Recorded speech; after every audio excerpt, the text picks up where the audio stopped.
एक तरी लेक असावी असं का म्हणतात ना, ते मला आज समजलं.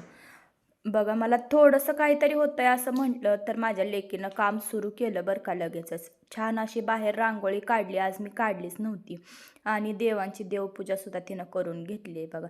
मोठी माणसं जसं करतात अगदी तसं सगळं जिथल्या तिथं एकदम छान देवपूजा केली होती तिनं, माझ्यापेक्षासुद्धा छान. आता देवपूजा आणि रांगोळी हे काम तर माझ्या लेकीनं मला माझं सोपं केलं होतं, पण ना आता स्वयंपाक मात्र मलाच बनवावा लागणार होता. कारण स्वयंपाक बनवेल एवढी काय माझी लेक अजून मोठी नाही. मोठी झाल्यावर ते पण काम करेलच म्हणा ती. मग काय मी घेतला होता स्वयंपाक बनवायला. हे काळं तिखट ना मला माझ्या आजीनं काल दिलं होतं. त्याची टेस्ट कशी आहे ते मला आज बघायचं होतं.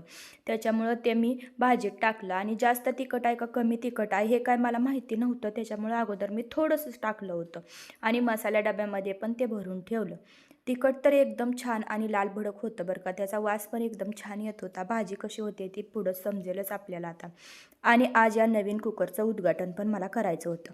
नवीन कोणतं भांडं घेतलं की ते कसं आहे वापरून बघायची उत्सुकता मला तर भरपूर असते. तुम्हाला असते का ते मला कमेंटमध्ये सांगा. मग काय कुकर अगोदर स्वच्छ धुवून घेतला आणि त्याच्यामध्ये भात घातला.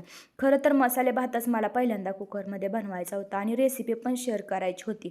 पण आज काय तसा माझा मूड नव्हता म्हणून म्हटलं चला भातच करूया. मसाले भात परत एखाद्या दिवशी नक्कीच तुमच्यासोबत शेअर करीन. आणि या बिया पण शिजल्यात का ते एका साईडला मला बघायच्या होत्या. घेवड्याच्या बिया जरा जास्तच निबार होत्या त्याच्यामुळे लवकर शिजत नव्हत्या. अजून थोडा वेळ शिजायला ठेवूया म्हणून अजून थोडा वेळ गॅसवर ठेवलं. आणि किती जरी कंटाळा आलेला असला किंवा काही जरी करू वाटत नसल्या तरी नेहमीची सवय म्हणजे कोणती पण बरणी घेतली तर ती पुसून ठेवायची. त्याच्यामुळं ते हाताला वळण पडल्यासारखं झालंय ते मला कंटाळा आला तरी पण ते काम होतच राहतं माझ्याकडनं. मग काय चपात्या फक्त बनवायच्या राहिल्या होत्या त्या पण पटापट बनवून घेतल्या. आता स्वयंपाक तर झाला होता एकदाचा. म्हटलं बरं झालं स्वयंपाक झाला. मला वाटत होतं माझ्याकडनं आज स्वयंपाक होतोय का नाही, कारण एकदम थकल्यासारखं आणि थकवा आल्यासारखं मला जाणवत होतं. कशामुळं काय माहिती असं होतंय आज.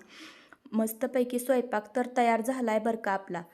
आणि तुम्ही म्हटला होता की केरसुणी झाडलेलं चांगलं नसतं, पण केरसुणी शुभ आहे बरं का. ती लक्ष्मी मानली जाते, तर तिला तर वाईट का आपण म्हणायचं.